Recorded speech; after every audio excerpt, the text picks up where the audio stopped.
Okay, very nice, Nikhil. Thank you. So, मेरी ये जो मैं जिस situation में हूँ, it's a little bit makeshift. So I hope the voice will come through clearly. My role is only very short, very small. So आज बहुत एक पावन दिन है, पावन अवसर है that we are gathering to observe Lumpur Liem's 83rd birthday. Like many of us know, Lumpur Liem जो है उनको अजानचा जब वो अम, जब उनकी शारीरिक दिक्कतें बढ़ने लगी एंड इट बिकेम अपेरेंट कि वो जो एक एबट का रोल है उसको प्ले नहीं कर पाएंगे, तो मेरे ख्याल से 1982 या 83 में उन्होंने फिर लुम्पुर लियम को वाटपापोंग की वाटपापोंग को चलाने के लिए कहा। सो तब से और फॉर्मली 1993 से वो वाटपापोंग के एबट हैं।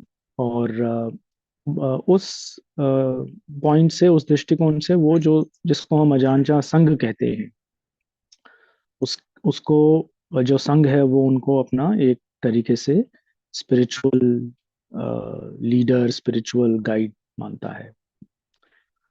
जो आज हम कुछ सेक्शन सुनने वाले हैं, they are partly a commentary by students who have lived with him, and partly it's actually a direct reading of his own words. And जो sections हमें लगा बड़े यूजफुल हैं, वो खास करके वाले हैं जिसमें वो अपनी जो सबसे गहन इंटेंस साधना के का पीरियड था वाटपापोंग में 1969, उसका एक नैरेटिव है। Amongst other things, the aspects I felt were most informative और most educative rather, इस जो हम सुनेंगे उसमें वो कुछ दो तीन उनके एटीट्यूड्स थे। So I thought I underline them, ताकि हम जब इस टेक्स्ट को सुने तो we are able to look out for these things. अव्वल उनका जो एटीट्यूड था, वो जो उनकी परिस्थितियां थी, वाटपापांग में काफी बहुत सारे मंक्स रह रहे थे, काफी सामूहिक गतिविधियां थी, कैसे उन्होंने उन परिस्थितियों को, जो भी उनका एक फोकस था, जो वो करना चाहते थे, उसमें बाधा नहीं बनने दिया, बल्कि उन्होंने कोशिश की कि उन परिस्थितियों का वो लाभ उठाएं अपनी साधना के लिए। तो एक तो ये एस्पेक्ट है। दूसरा एस्पेक्ट इसमें कई बार ये आता है कि किस तरीके से उनके जो अलग अलग एक्सपीरियंसेस हो रहे थे, उनका एक्सपीरियंस के प्रति जो एटीट्यूड था, I thought that was really very educative. So मुझे लगा हम उसको भी थोड़ा समझने की, सुनने की कोशिश करें, किस तरह से वो एक्सपीरियंसेस में बह नहीं, वो कोशिश कर रहे थे कि वो एक्सपीरियंसेस में ना बह जाए। And of course then there are many other aspects जो कि हम बाद में डिस्कस कर सकते हैं। और जो प्रेजेंटेशन का, जो रीडिंग का फॉर्मेट है, वो ये है कि शुरू में Bhavna Bhavna has actually prepared this. So lot of पुण्य to her, lot of merit to her, and gratitude. पहले वो हमें, she'll give us a short precis, a short summary of Lumpur Liem's life from 1941 till 1969 when he comes to Wat Pabong। तो उसका एक छोटा सा summary वो हमें सुनाएंगी। उसके बाद जो एक्चुअल रीडिंग है, जो 1969 का सारा वाट पापोंग में उनका प्रैक्टिस का जो तरीका है, shall then read that out. So that will be a direct reading from his biography, and the first is a bit of a summary. Okay? So with that, I'll invite Bhavna, and may we all benefit from this, and maybe hold Lumpur in gratitude for many things that he has given us, but most importantly for this gift of Dharma. Okay, Bhavna? Thank you Bunty ji. आप सभी को नमस्ते। I will start sharing my screen.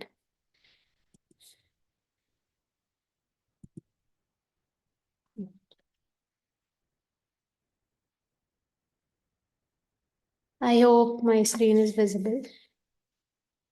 Yes, okay. आप सभी को नमस्ते। तो जैसा कि बंते जी ने बताया, हम आज जो रीडिंग करने जा रहे हैं लुंगपो लियम के बायोग्राफी से, that is mainly related to his practice at Wat Pah Pong. तो उनकी प्रैक्टिस के बारे में जानने के पहले let us have a brief summary of his earlier life days. So Longpor Liam, he was born on this day in the year 1941 in a village in northeast Thailand. In his village, he was known by people as unusually quiet and reserved person. While growing, he assisted his parents in farming, and at the age of 17, he set out to leave his home village in order to seek new experiences, where he worked in other regions of Thailand.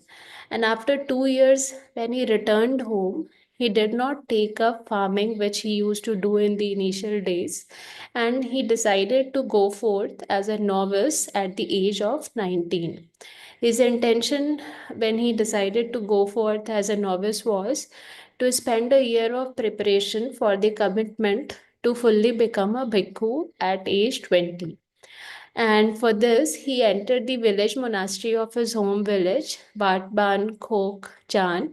And in a short period of over 2 weeks, he got very well versed with the traditional monastic chants. And in 1961, Lungpor took higher ordination as a bhikkhu at the village monastery where he was staying. Initially, he had planned to stay in robes for 2 rains retreats, and after 2 years had already passed, he finally decided to not disrobe and continue his studies of the Buddha's teachings. So he lived his life, uh, also the initial days before he went to Wat Pa Pong, in accordance with the monastic discipline and kept traveling in search of monastic training. And around the year 1967, he had traveled to Ubon province, where he overheard conversations of some lay people discussing Wat Pa Pong and the teachings of Luangpo Cha. Luangpo Liem felt an immediate interest to go and learn from the teaching there when he heard about Wat Pa Pong. And then he went there and he was very much impressed by Luangpo Cha's standards of practice. And these are his words. So he says, the whole style of monastery and the practice struck me as very natural.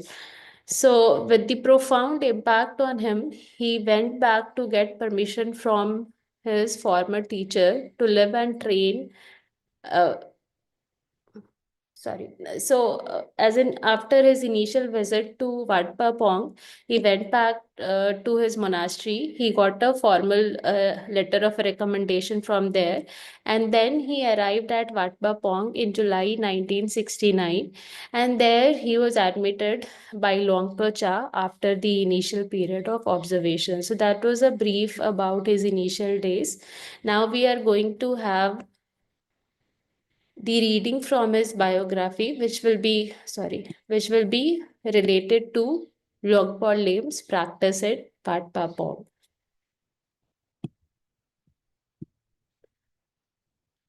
So when the rains retreat began, Luangpo Cha instructed all the monks to keep the standards of training very strictly.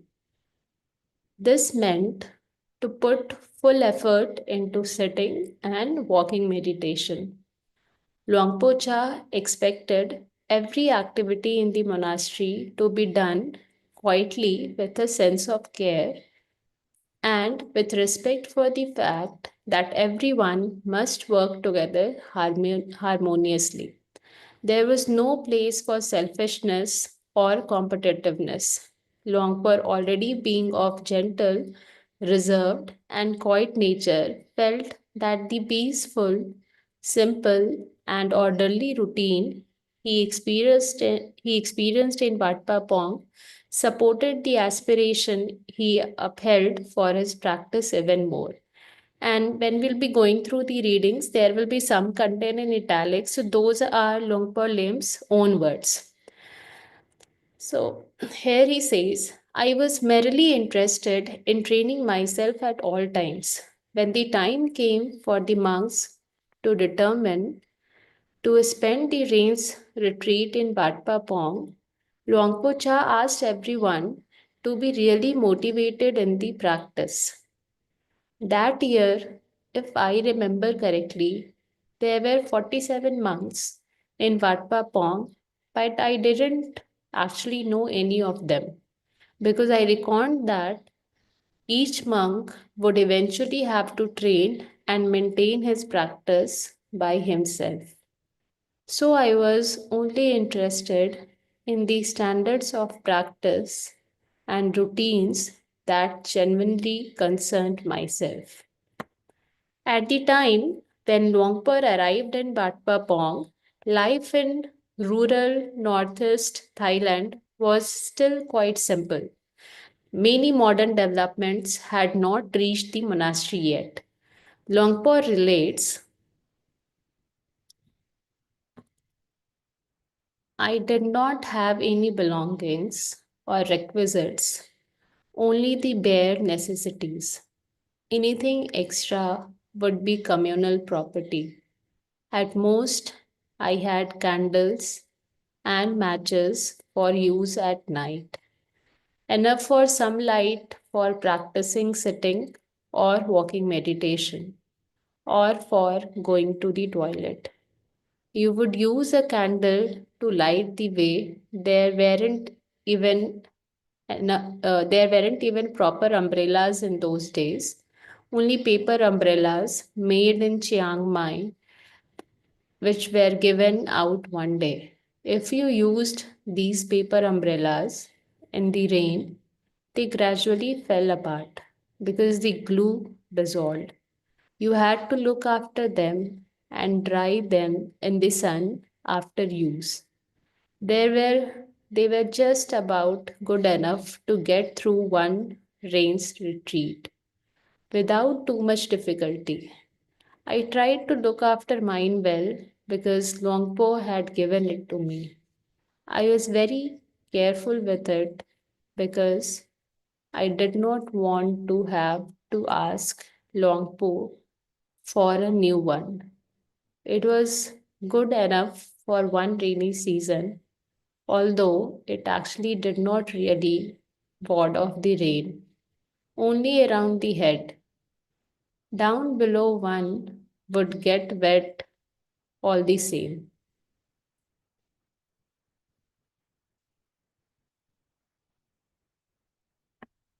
Other modern devices that weren't around yet in those days were alarm clocks. So, for waking up, Longpur needed to pay attention to the sound of the pickup truck collecting the villagers of Banglang village behind Wat Papong, who were going to the market in town around 2 or 3 a.m., or to the sound of night train passing by. Also, in a forest monastery, there were sounds of nature to wake one up, such as wild chickens or small owls hooting. But many times, Longpur got it wrong. He thought it was already 3 and time to get up, but actually, it was 1 or 2. So he decided to train his mind to be alert at any time, whether day or night. Before going to sleep, he determined to get up straight away as soon as he woke up, no matter what time was. Later, he experimented with various times of rest. For example, he changed the usual 10 p.m. sleeping time to about 8 p.m. and then got up at 11 at night or 1 in the morning. On other occasions, he would go to sleep at 1 a.m. and get up at 3. Luangpur explains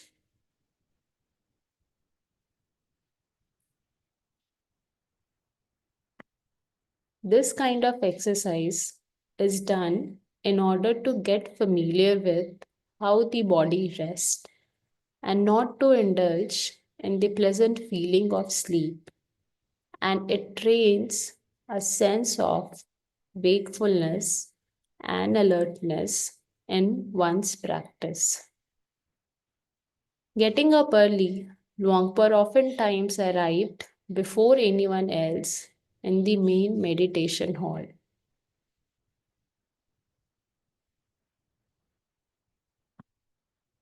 If no one was there yet, I would use the time to look at the skeleton hanging there, coming before the other monks at 2 or 2:30. It was very quiet in the meditation hall, a good chance to be on one's own. In those days, the hall had a tin roof, and all kinds of animals that go out looking for food at night would walk on it. For example, a chamot, a musk or anteater. It would make frightening noises. The cries of the chamot sound like a human being crying. I thought someone was there crying and was quite anxious. So I went out and had a look and saw that it was a chamon. Experiences like this help us to build up the facility to face and struggle with difficulties. In those days, the chanting took only 27 minutes, as it wasn't chanted with translation the way we do it today. Afterwards, we would quietly sit together in meditation. When the meditation was finished, we would clean the hall. While walking on arms round, I would avoid socializing with the group. I was scheduled to go to Bangor, which in those days wasn't such a pleasant route as it is today. The road was not good.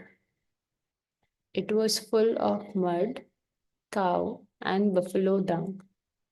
This was normal at that time, so I didn't think much about it and just did my duty.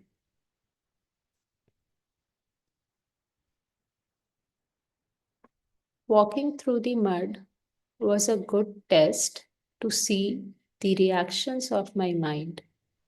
I would establish mindfulness and start walking from the monastery to Bangor.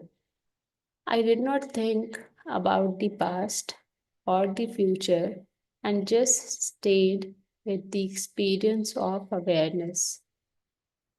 I tried to follow the principle of restraint in accordance with the standards that the Buddha laid down in the monk's rules. Such practices are very good opportunities for training. But they just need to check. Do I need to pause or I can continue? No, I think it's okay. It's okay. Okay. On a regular day, the monks and novices at Wat Pa Pong would finish the meal around 10 a.m. and then disperse and go back to their dwellings to practice on their own. Then Longpur says, in the afternoon, I did I did walking meditation until it was time to haul water, clean the meditation hall, the toilets, and sweep the baths. I used to clean the lay people's toilets. In those days, there were only two of them, but most of the people who used them had never used a toilet before. Sometimes they wouldn't flush with water, or they would leave a used twig in the toilet. Cleaning those toilets was good practice. Oftentimes, they were blocked, and I had to use my hands to reach in to clear them. Mostly, I didn't mind, but from time to time, I felt averse, thinking, why do these people rely on me rinsing and clearing the toilet for them?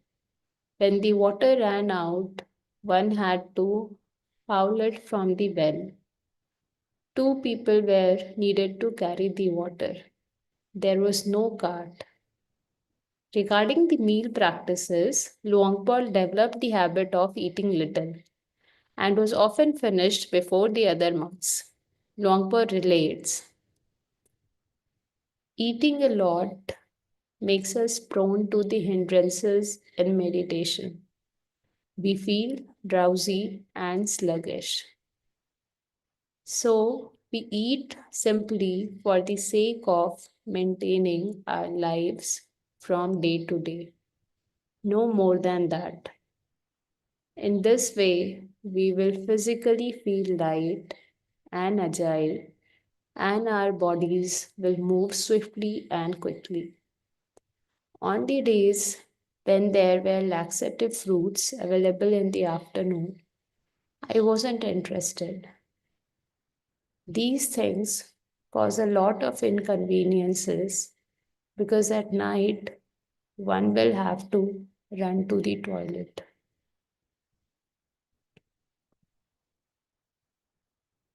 The daily chores for the monks and novices at Wat Pha Pong included extensive sweeping, which took up to 2 hours.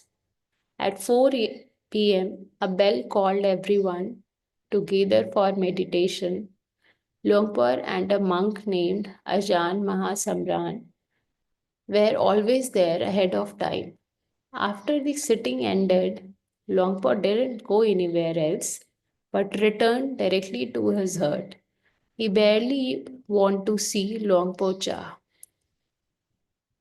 Usually, after the evening chanting was finished, some of the monks and novices would go to Longpo's hut to pay respects to him. I never really went because I saw that most of the time the reason for monks to go was to get some contact and be close to him. I didn't think that was right. So I thought, what about being close to Longpo actually means? It means to take on his standards of conduct and practice. So I really didn't go and see him very much. Sometimes he even asked, where did that monk go? That came from somewhere else. I never see him here. Still, I wouldn't go just to seek contact with him. I rather tried to rely on my own motivation to practice and asked myself, why did I come here? What do I really want? Do I want friendship or closeness to a teacher? In fact, I came because I wanted to practice. The place here is supportive of seclusion in every way, so I should go ahead practicing that way. If anybody says I am unfriendly, I don't mind. I just understand that to practice in this way is an obligation, a duty that we need to fulfill because all of us have decided already that that's what we are going to do. On the Buddhist observance days, I would undertake the special practice of refraining from lying down for the whole night. I could manage to do this fairly easily, just considering it as trivial thing to do. Day and night become what they are only through us, defining them according to certain experiences we associate with them. When one simply resets these associations, day can become night and night can become day. Could I really do this? Well, we were supposed to, so I tried. Sometimes I was able to go through the night without lying down quite easily, but sometimes I must admit there was a bit of exhaustion, though not to the extent of real dukh, as I took it as a normal experience. On some days, I looked for other occasions to have a rest. Not having slept all night, I sometimes had a rest during the day. Actually, to have a rest doesn't necessarily mean that one has to fall asleep. If one enters the peace of seclusion by meditating, one also rests and regains energy. The rains retreat is a time when the monks of a monastery usually intensify their efforts in practice. Longpor's high aspirations and motivation led to a powerful experience at the beginning of the rainy season, of which he describes.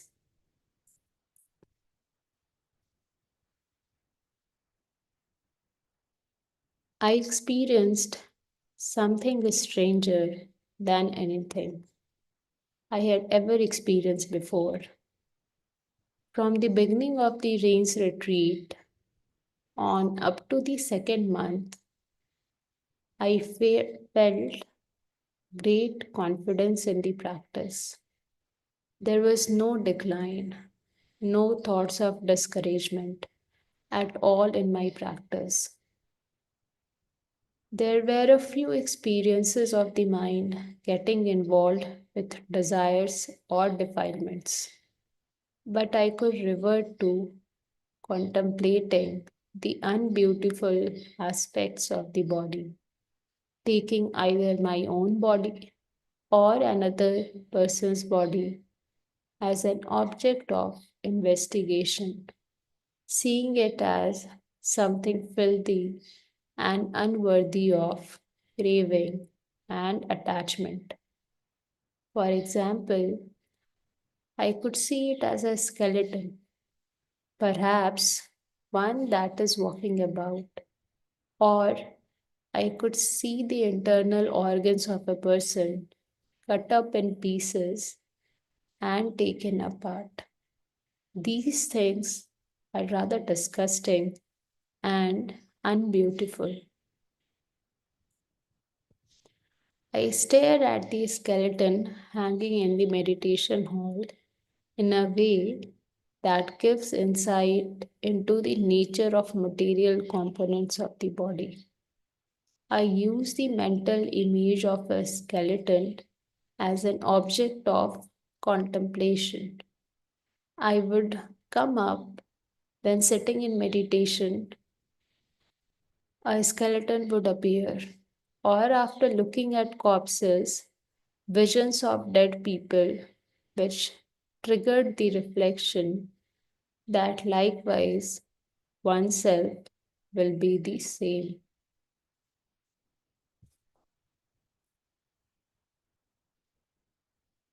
To reflect on the body like this alleviates sexual desire and attraction. It also makes one mindful, seeing how the mind relates to its objects. It frees one from being enmeshed in mind states that come from attaching to pleasure or displeasure with a certain mind object. The very moment the mind is a certain way, one realizes it immediately. This seemed sufficient for providing clear guidelines in my practice. From then on, the feeling of having to think about things in various ways became less. It felt as if the proliferation of the mind or the thinking mind that goes in all directions had no strength. It abated and retreated more and more until it was in a state which one can say wasn't dangerous anymore. Around the middle of the rainy season of the year 1969, Luangpo Cha announced to everyone that the communal morning and evening meetings for chanting and meditation were cancelled. And as for the communal work, there was only the daily water hauling. In those days, water was drawn from the well, and the water containers were carried by two people with the help of a pole over their shoulders to the various locations where the water jars needed to be filled up. This was done in silence, and after the work was done, Longpur went to have a shower and then proceeded with walking and sitting meditation. At times, it started to rain, but Longpur thought, never mind, and would keep on walking.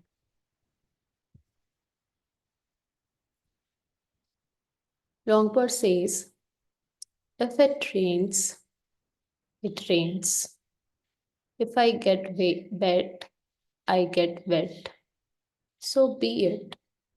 What is wet can dry again. It didn't matter to me whether the sun would shine or rain would fall. I have no idea where my inspiration came from, but I didn't care about what would happen to me. I felt so happy in my heart to be doing what I was doing and really wanted to keep it up continually.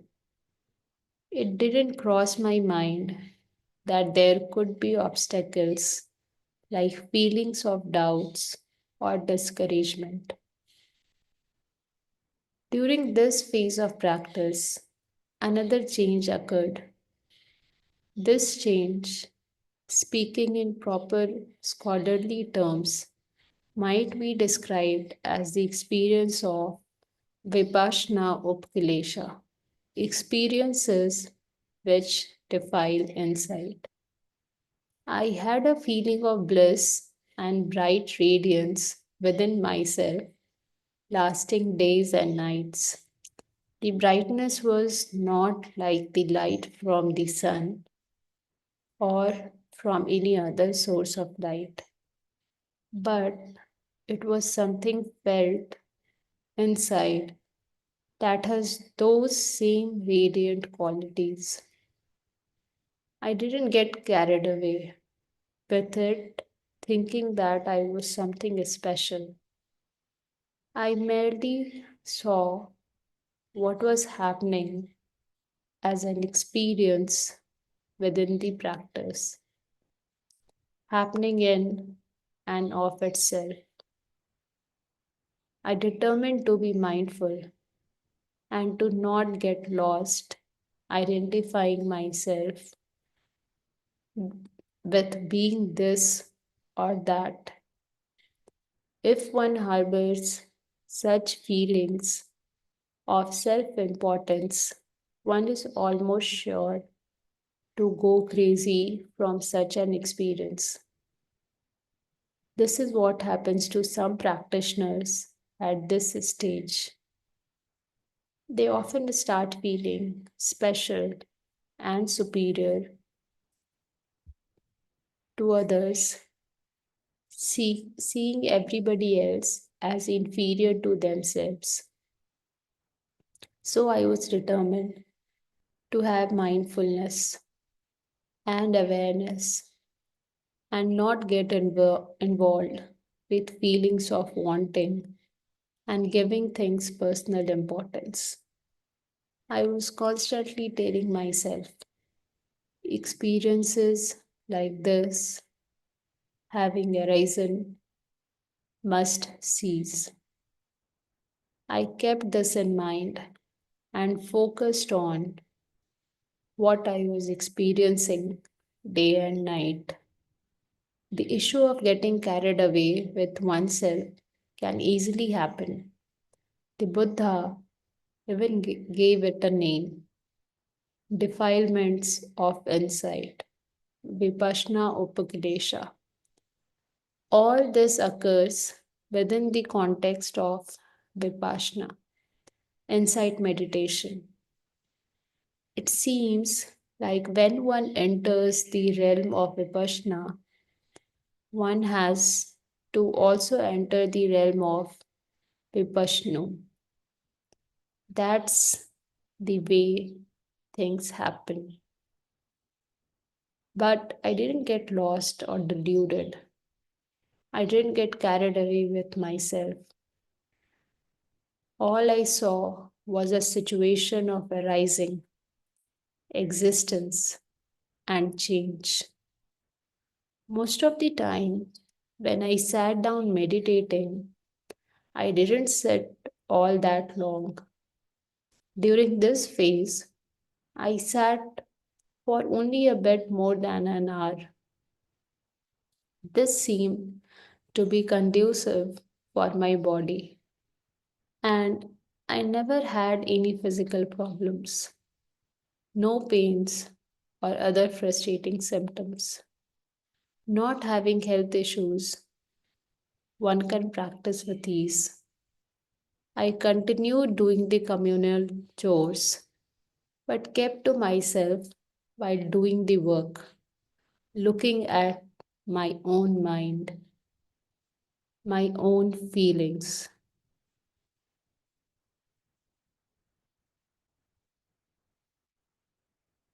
Just the same as before.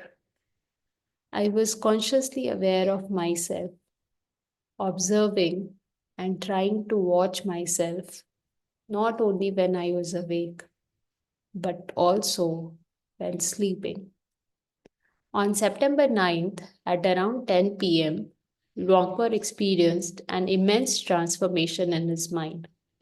He had a feeling of extraordinary brightness and happiness, of which he reports.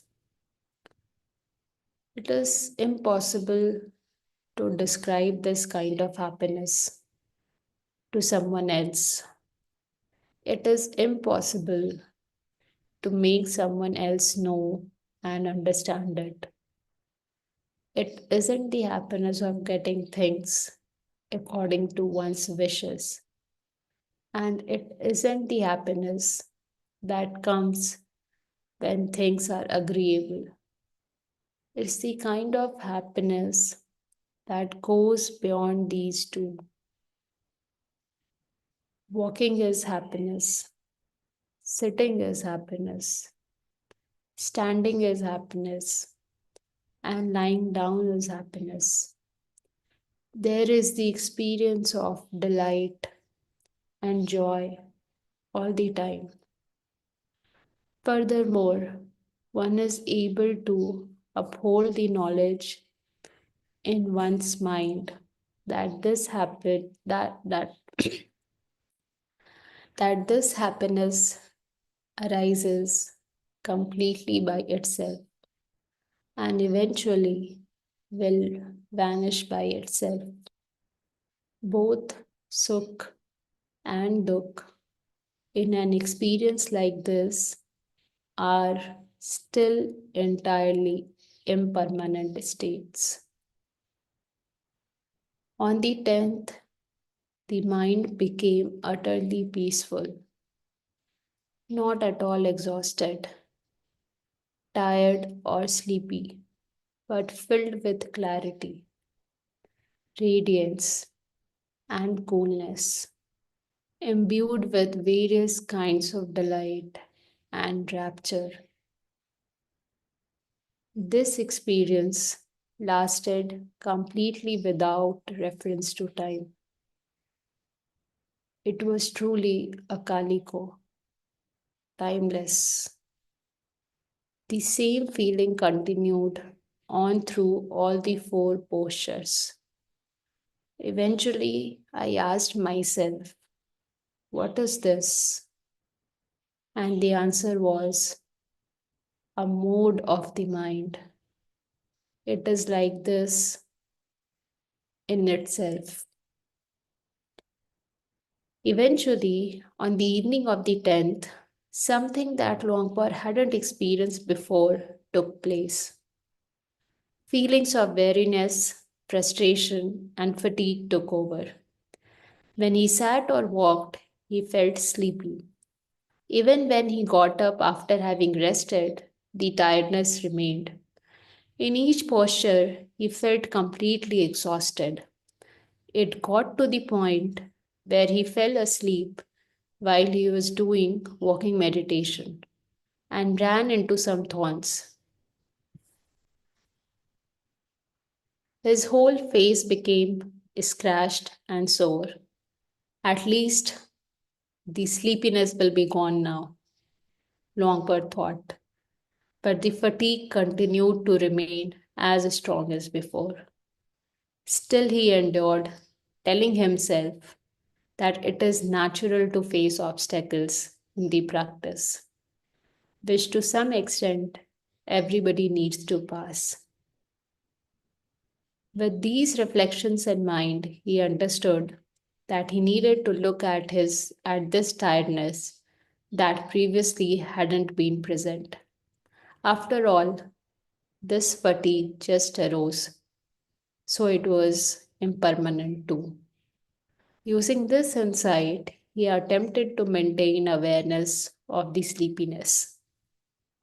On the 11th, Luangpur experienced another change, namely, great peace and happiness returned to his mind. In all four postures, there was clarity and gladness. Simply being by himself was very pleasant. Nothing could intrude and stir up his mind. When working together with the monks and novices during chores, he wasn't interested in what they were talking or chatting about. Although he was together with others, he felt the same as if alone. On the evening of the 12th, the question arose in Nongpur: why do we actually practice? What's all this for? The answer that came up was: we don't practice for anything. We practice for the sake of practice. Whatever it will lead to doesn't matter at all. Our duty is to practice. So we practice and try to maintain mindfulness and awareness with it. In each moment, we keep teaching ourselves. Whatever we are doing, we try to have mindfulness and awareness. Whether we are walking up and down, we keep everything in a state of perfect balance. Finally, I felt I had done enough walking meditation for that day because I became quite tired and my feet already hurt very much. The bones of my feet felt like they were piercing through the skin, as I had been walking the whole day and night without rest. It is normal to experience painful feelings in the body if we overuse a single posture. But it is also normal that feelings change again. So I thought it's really enough walking meditation.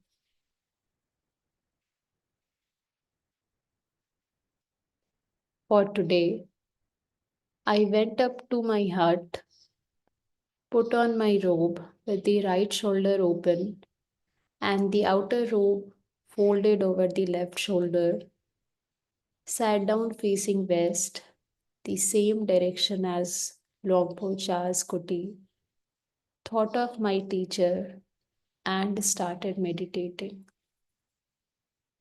The meditation was very peaceful, and the same reflection as before came up in Longpo's mind. We don't practice for anything. We practice for the sake of practice. Keeping this teaching in my mind, I kept on meditating. Normally, I would sit meditation until about 10 or 11 p.m. and then stop to have a rest. But on this day, I continued sitting until 2 a.m. without moving or making the slightest change in posture. With this experience of peace, the mind changed. The feeling of peacefulness sought up and pervaded throughout the whole body, as if something were taking hold of it. It felt cool, a coolness that suffused the whole body. So very cool, an experience of the whole body becoming completely light and at ease. The head felt so cool the whole day and night, as if there was a fan blowing over it. Cool, peaceful, quiet, and still. No experience of thoughts at all. Everything silent, completely. It felt totally quiet. The only experience left was that of utter peace and stillness. The body felt tranquil, cool, and light, whether sitting or lying down. There was this experience of coolness in every position. All worries, concerns, or similar thoughts from the thinking mind were totally gone. Thinking in this or that direction had ceased. All quiet, just like a forest, and there isn't the slightest sound of any bird singing. Truly quiet. No wind was blowing at all. Just ongoing tranquility and peace. It felt like there was no sankharas, no proliferations of the mind. All the suffering coming from these specific kleshas that had bothered me before, especially concerning the opposite sex and all the various kinds of ambitions that I had had. I don't know where they all disappeared to. Seeing somebody, I just had the feeling of seeing them as absolutely normal. To see a person as simply a person, just that much. No beautiful people, no ugly people, people simply as they were. This is the kind of peace and feeling of detachment that arose. I did not know what it was, but I also didn't care what it was. There was just knowing it is like this by itself in this way. This arises due to peacefulness and a detached mind. There isn't anything to be concerned about as far as how things exist. Concerning Dukh, I did not know what Dukh was like. Concerning laziness, I did not know what laziness was like. Questioning myself about laziness, there wasn't any. Questioning myself about Dukh, there wasn't any. The feeling inside my heart was exactly like this. I tried to recall and pin down that which is called Dukh. What is it? I really did not know. I only knew how they discern the meaning in terms of conventional language. Because dukh is something created by common conventions. When the mind has no dukh, there is no kind of convention that can exist in the mind. The experience of this feeling has lasted continuously since then. There has been no change, all the way up to the present day. Rongpo reflects on his practice during this period. Walking along the path of Buddha, he teaches us to focus on our awareness. Simply, this awareness is what we look at, experiencing and cultivating it day and night. Whether awake or asleep, we pay attention to ourselves continuously.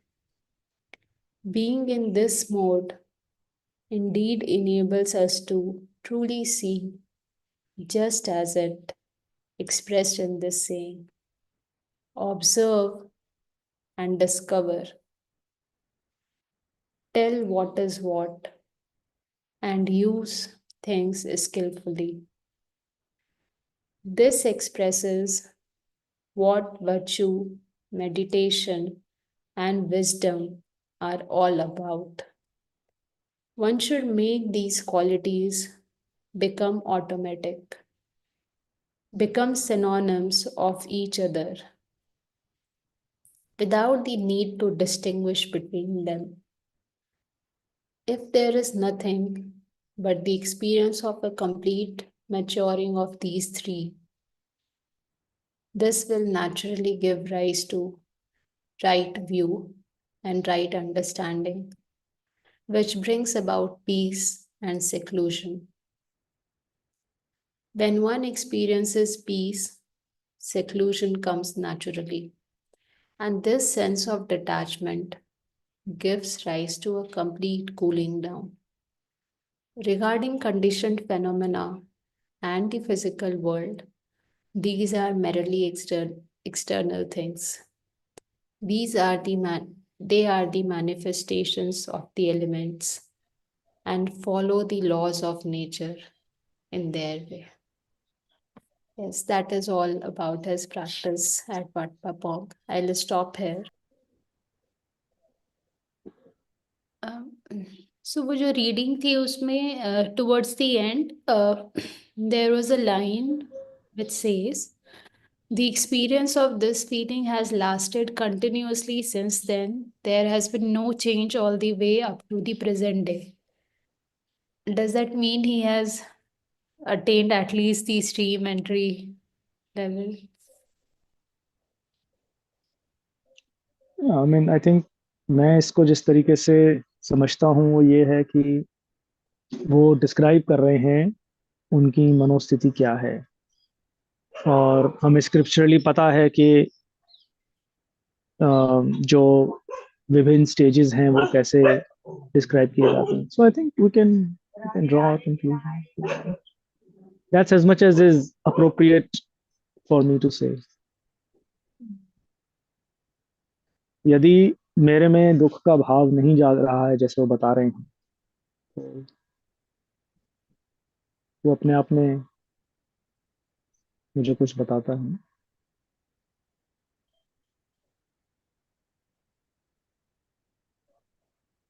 एक और line थी where he was talking about the three qualities, virtue, meditation, and wisdom. And then he was saying कि we should make these qualities become automatic. So if some elaboration can be done around these three qualities, virtue, meditation, and wisdom. ये actually लुम्पोलियम के साथ एक मसला ये भी है ना, और हमारे कई थाई टीचर्स के साथ है कि वो अ, शब्दों का और भाषा का प्रयोग काफी एक पिक्यूलियर ढंग से करते हैं। लुम्पोलियम के साथ और भी ये हो जाता है क्योंकि कई सारी जो चीजें वो जो हम अंग्रेजी में पढ़ रहे हैं वो उन्होंने जो प्रांतीय लाओशियन भाषा है उसमें डिस्क्राइब की है। तो उसमें बहुत ज्यादा, I mean I can speculate कि वो क्या कह रहे हैं, है ना? पर तो नहीं, so anyway, so just to finish answering that question, तो इसीलिए वो स्पेसिफिक चीज किसका जिक्र कर रहे हैं उसको हम कोशिश कर सकते हैं जो हमारी सामान्य समझ है इन तीन चीजों की। अ, मैंने इसको इस तरीके से देखा कि जो अहम बात है ना मेरे लिए उसमें, वो जो 9 सितंबर, 10 सितंबर, 11 सितंबर के एक्सपीरियंसेस को डिस्क्राइब कर रहे हैं, फिर उसका एक सार निकाल रहे हैं, वो तो खैर चलिए एक चीज है। मैं उसको अपने लिए एक इंस्पिरेशन की तरह देखता हूँ, मोटिवेशन की तरह देखता हूँ। किस चीज की मोटिवेशन, किस चीज का इंस्पिरेशन की, उससे पहले वो जो डिस्क्राइब कर रहे हैं, those things, those approaches, those attitudes, those practices, जो कि हमारे लिए हमें इतनी मुश्किल लगती हैं, कम से कम मुझे तो बहुत मुश्किल लगती हैं। किस तरीके से जब सामूहिक काम चल रहा है तो भी वो अपने आप को एक तरीके से अम, उस सामूहिक माहौल में बहने नहीं दे रहे, फॉर एग्जाम्पल। और इस तरह से बहुत चीजें उन्होंने डिस्क्राइब की। मुझे इस सारी रीडिंग से और लुम्पोलियम के साथ रहने में जो मेन चीज मैंने समझी, सीखी, वो ये है एक्चुअली कि वो जो उनका अल्टीमेट, जो भी उनका एक्सपीरियंस है, जो उन्होंने यहाँ शब्दों में डिस्क्राइब करने की कोशिश की है, मैं कोशिश कर सकता हूँ उससे जूझूं, उसको समझने की कोशिश करूँ, आई कैन डू दैट। मुझे उससे ज्यादा हेल्पफुल ये लगा, और मैं उसको करूंगा तो वो एक स्पेकुलेशन ही रहेगा। मुझे उससे ज्यादा हेल्पफुल ये लगा कि वो जो कारण थे that culminated in whatever he is describing and however we interpret it, मैं अगर वो कारण जो कि मुझे समझ आते हैं, जो मुझे पता है, जो मेरे जीवन में भी जिनको करने का मेरे पास स्कोप है, सो to not directly answer your question, but to share my perspective on this, that is really my perspective. तो उन कारणों को मैं करने की कोशिश करूं, trying to keep the attitude as much in the center as possible, trying to use all circumstances, all situations as means to cultivate that attitude. So really, that would be my response. I mean, of course, if there's someone else would like to say something, then that's you're welcome. But that's how I have learned to relate to Napoleon's teachings.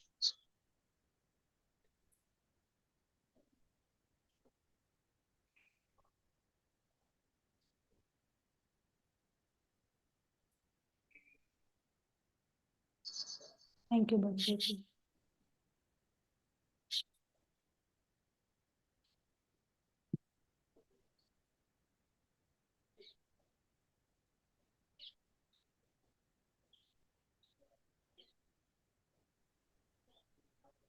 मुझे कुछ ऐसी feeling हुई कि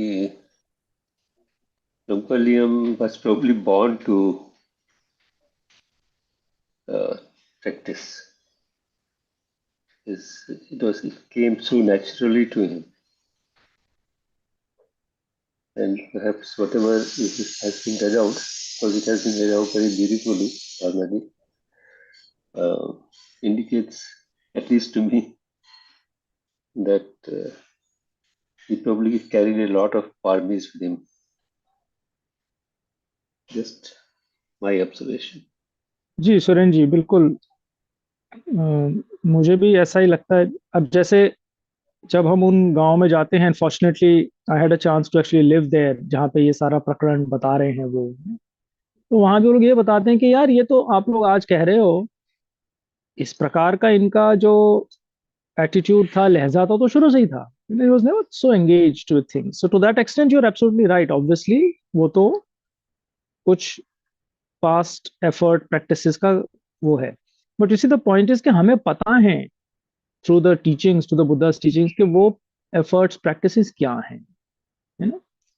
तो एक तरीके से, again, for me what was most and what continues to be most inspiring and helpful in respect to Lumpur Liem is to remind myself कि यार वो सारी चीजें मैं भी कर सकता हूँ। और उनका जो जीवन है या उनका जो वर्तमान स्थिति है, वो एक इंस्पिरेशन है कि वो कारण, वो बीज, वो एफर्ट्स मैं भी वर्तमान में डालूं, Yeah, to be able to experience whatever fruits are to be appropriately experienced. अब देखिए ना इसमें वो बार बार his own mind, you can see two voices in his mind, you know, he's describing it actually. एक प्रकार की voice आती है and it says something something, and then the other voice comes and he describes it as, and then the answer came. Mm. So I think we can all train ourselves in that manner. So to me, that's really the thing. But yeah, I'm absolutely with you. It does seem that there is a lot of past cultivation, and in that sense, there is a lot of past cultivation for all of us. Otherwise, at I don't know, 6:52 on 5th November, how is it that you are sitting here doing this? Thank So you.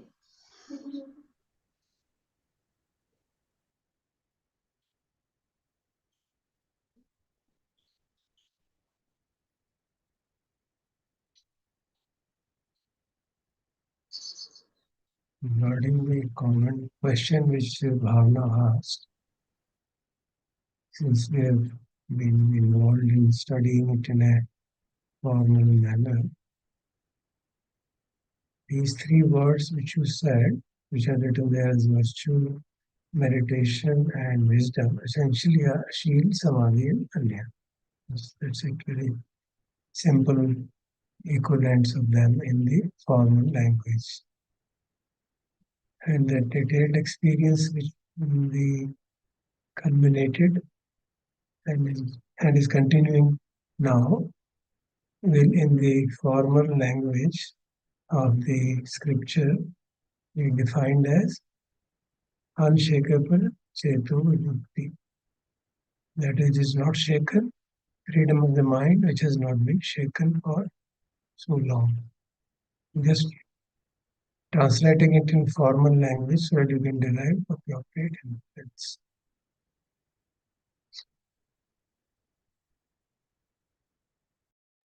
Thank you sir. एक और observation थी मेरी, as in from the reading it is very evident that he has a lot of self restraint, he practices lot of self restraint, मतलब that generally becomes very difficult, मतलब अपने daily life में he was doing it very beautifully.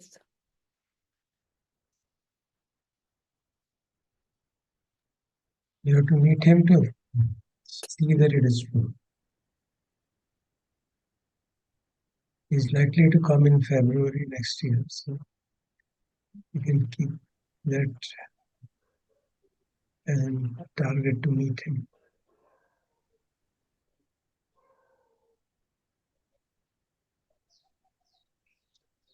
I mean, again on the issue of self restraint, आप बिल्कुल ठीक कह रही हो। ऑब्वियसली जब हम उसको एक कैप्सूल में पढ़ते हैं तो हमें इस तरह से लगता है, और वो बात ठीक भी है।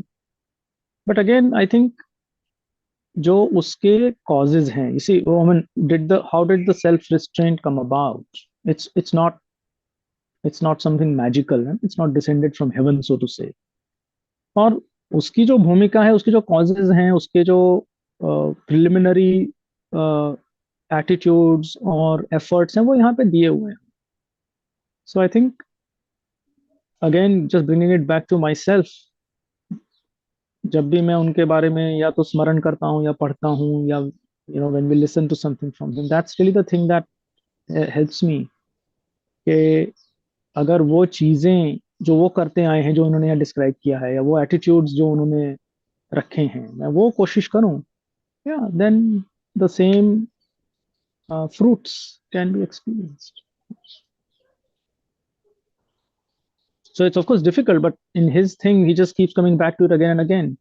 और जो उनके वो डेली टीचिंग्स देते हैं, you know, you'll be very surprised how simple and how uh, basic those teachings are. He's just every day encouraging, yeah, just keep doing it. Sure, you'll have difficulty, you'll fail and fall, and that's okay. And then you start doing it again.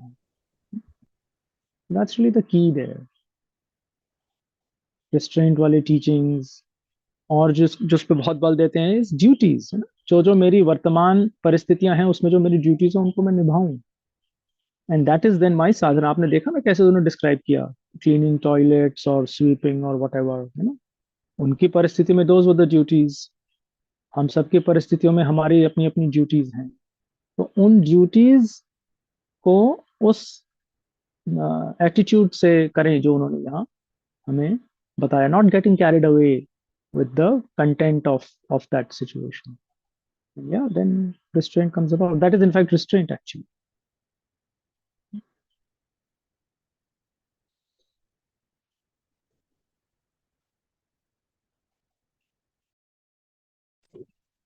Uh, Banteji, we read that practice for the sake of practice.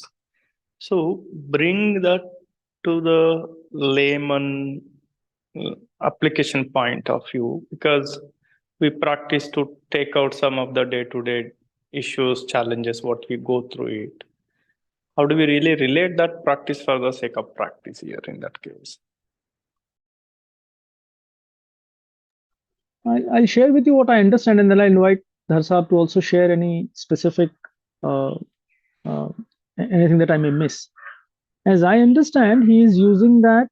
You look at the context. You know, at that period, he is going through a lot of intense experiences. So what he is doing, so as to not get caught up with the content of the experiences, so as to not get caught up with the projection of outcomes. You know, I understand he's invoking that part of that panya, that in this period, in this moment, I just have to do this, whatever practice he's doing, and not get caught, not have tanha for either those specific experiences and not proliferate around them. Oh, I have become this, and so on and so forth, and not get caught up with outcomes. Oh, if this happens, then this is what it means. That is what it means, and so on. So that's how I'm interpreting. That's how I'm understanding it. That it's that aspect of panya, and that in layman's terms, we are all subject to that, isn't it? I'm doing such and such so that I become such and such. Versus, okay, I find myself in a particular. So taking your example, in a particular job, and that entails these roles, I play those roles. My playing of those roles is not incumbent upon any projected outcome I get from it. Sure, as part of my role, I'll get a salary and I'll have a designation. Sure, that's fine. But that's not the driving force. It's that panya, that I'm playing a certain role within within the given circumstances, and then the tanha for outcomes is really not there.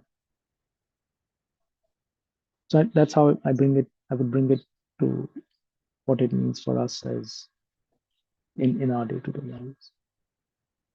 So would you like to offer something more to that? Very fine. If you read between the lines, you can see that he has the clarity of what to do. See, that is the key point which I noticed. At every issue, there is a clarity of what should be done, and that is done without any aversion. If the task is unpleasant, without any aversion, and if the experience is pleasant, without any grief. So that much of wisdom is already existing. And the most interesting part was how he handles the sleepiness. He just keeps on walking. Even if he entered into a bush and hurt his body, he said, fine, very good, now I will not sleep. Now, how many of us can do that?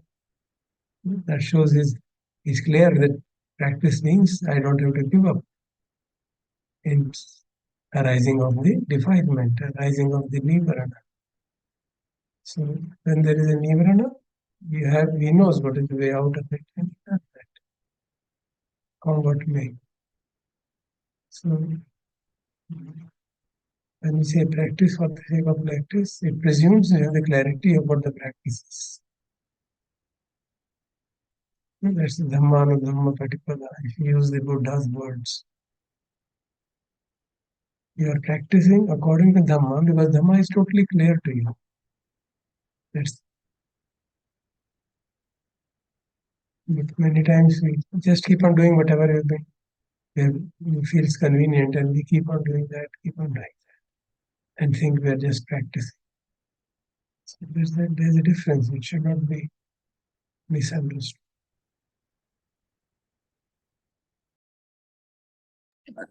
Sir, we practice with certain intention on day-to-day basis.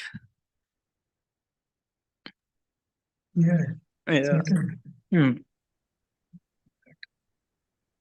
So he also had an intention implicit in the whole practice, Hmm. isn't it? Hmm. It was not obsessive. It was not all the time remembered. Ye hona chahiye, ye hona. Obviously, all that was with the intention. Why did he leave home? Hmm. Why should he become a monk? Why should he come to Ajahn Chah? He was in another monastery for many years. So there is a clarity of intention, isn't it? It's not explicitly put down because there's no obsession with that. Hmm. For us, we need to remind ourselves again and again because we get very tracked in different intentions.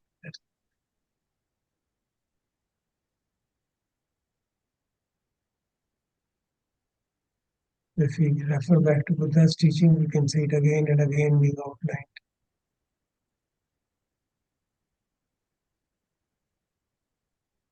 So as Professor Prasad mentioned, he had a tremendous farming, obviously. So he has clarity on what is to be done in the whole life. So he doesn't have to make an intention to do that because it's clear. It is embedded in his past lives and in the environment where he's living. Every village in Thailand is a monastery. So it's all part of the environment there.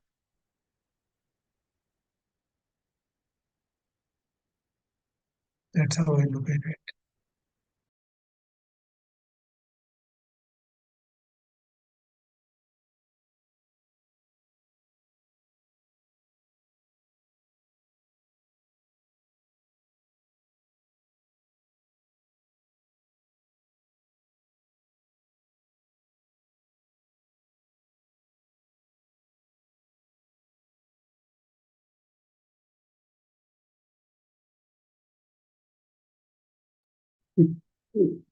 So, if there are no more questions, I would request Bhanteji for closing. So शाम को we'll have another opportunity to go through this again. And if we like, हम दिन में जो भावना ने पढ़ा, और actually the biography is longer than this. ये उन्होंने एक specific section निकाल के हमें सुनाया है, हम उसको पढ़ सकते हैं. और उसका लिंक निखिल ने भेज ही दिया था. आप 5 दिन में निखिल एक काम और कर सकते हैं. जो आपको मैंने कल ईमेल भेजी थी, उसमें जो भावना ने केवल इंग्लिश के सेक्शंस एक्सेप्ट किए हुए हैं. उनके बायोग्राफी में थाई में भी काफी कुछ है. So maybe you can just circulate the PDF जो आपके पास पड़ा होगा, जिसमें केवल अंग्रेजी सेक्शंस हैं. So if people like they can look at that as well. और फिर शाम को will have another opportunity to meet again.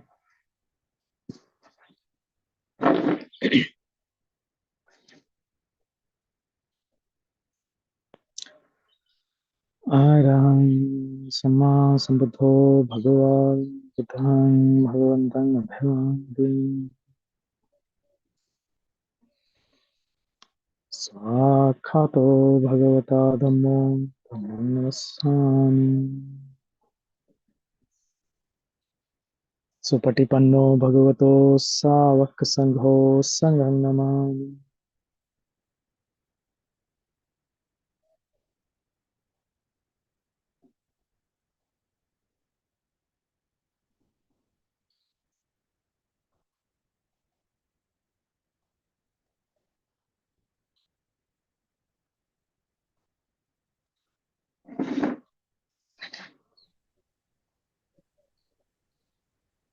Bhanteji को 3 बार नमन है. प्रथम नमन द्वितीय नमन,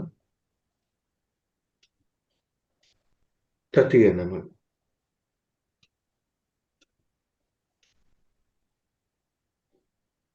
Thank you. Thank you. Bhavna, thank you for an excellent reading. Beautifully done. Thank you. Thank you. Thank you, Bhavna ji.